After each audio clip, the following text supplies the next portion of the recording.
युवाओं के मुद्दे पर भाजपा इन दिनों लगातार राज्य सरकार पर हमलावर नज़र आ रही है और सवाल खड़े करने का काम कर रही है। तो वहीं आज बीजेपी के प्रदेश कार्यालय में आज भाजपा के गोड्डा विधायक अमित मंडल ने प्रेस कॉन्फ्रेंस कर राज्य सरकार पर जमकर निशाना साधा और उन्होंने निशाना साधते हुए उन्होंने कहा है कि जो राज्य सरकार है वो युवाओं को ठग रही है और युवाओं को कहीं ना कहीं वो बेरोजगारी की ओर लेकर जा रही है। यानी इस तरह के जो बातों का जिक्र जो है आज अमित मंडल ने अपने प्रेस कॉन्फ्रेंस के माध्यम से दी है। तो अमित मंडल क्या कुछ कहते हुए नज़र आ रहे हैं, आइए आपको सुनाते हैं। एक सेंटेंस से अपनी बात को शुरू करता हूँ। जल जंगल कोयला बालू लूटी गले आज हो, झारखंडी नौकरियों पर बाहरियों का राज हो। आप इस प्रेस कॉन्फ्रेंस के संदर्भ को समझ ही गए होंगे कि किस लिए आज ये प्रेस कॉन्फ्रेंस हम लोगों ने रखा।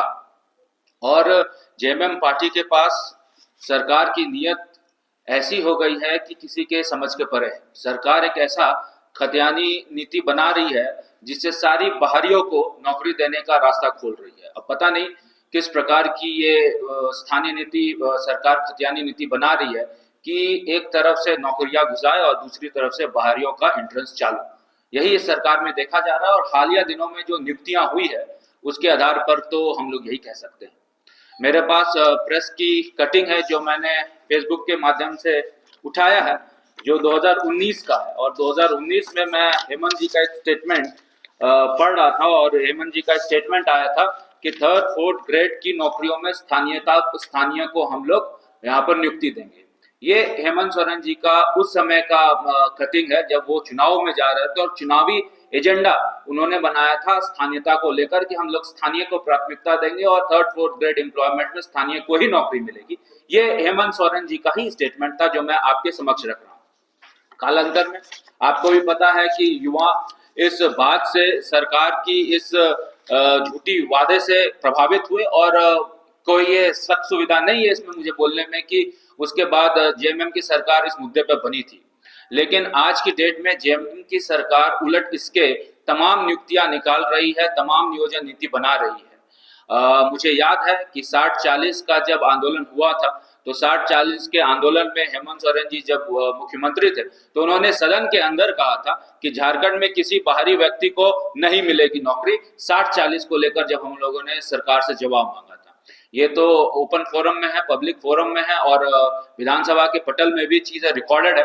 लेकिन बावजूद इसके हालिया दिनों में जो आप नियुक्तियां देख रहे हैं जो कि नगर विकास विभाग से जेई की हुई, उसमें आप देखेंगे तो आपको भी पता है और हर जगह इस चीज को फेसबुक के माध्यम से पार्टी ने भी प्रचार किया है और हमारे नेताओं ने भी इस चीज को कहा कि किस प्रकार से 70% से ज्यादा लोग बाहरी जो है इस नियुक्ति में शामिल होकर नियुक्ति पत्र ले रहे हैं। ये मेरे पास आंकड़ा है, ये आपके पास भी उपलब्ध होगा। मैं आपके रेफरेंस के लिए ये आंकड़े लाया।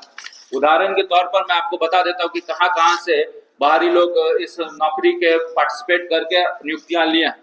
अब आप देखिए कि हमीरपुर उत्तर प्रदेश, फिर आप देखिए सीतामढ़ी बिहार, फिर देखिए सिवान बिहार, फिर देखिए आप नालंदा बिहार, फिर देखिए आप बहराइच उत्तर प्रदेश, फिर देखिए बलिया उत्तर प्रदेश, फिर आप देखिए कि पूर्णिया बिहार, मतलब तमाम कोने से बंगाल, बानकुड़ा बंगाल, फिर आप देखिए बस्तर उत्तर प्रदेश, तमाम ऐसे जगह है जहां से लोग यहाँ पर आके अप्लाई कर रहे हैं और नौकरियां ले जा रहे हैं। और एक ही जगह ये सीमित नहीं है कि बिहार राज्य, उत्तर प्रदेश, बंगाल, हिमाचल प्रदेश, तमिलनाडु, एवं तमिलनाडु से लोग आके यहाँ पर नौकरी ले जा रहे हैं।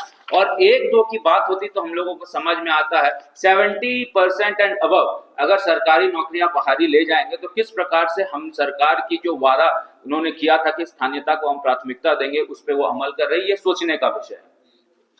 दोस्तों, हम लोगों ने 1985 का नियोजन नीति लाया, उसके आधार पर नौकरियां हुई और नौकरियां भी तबातोड़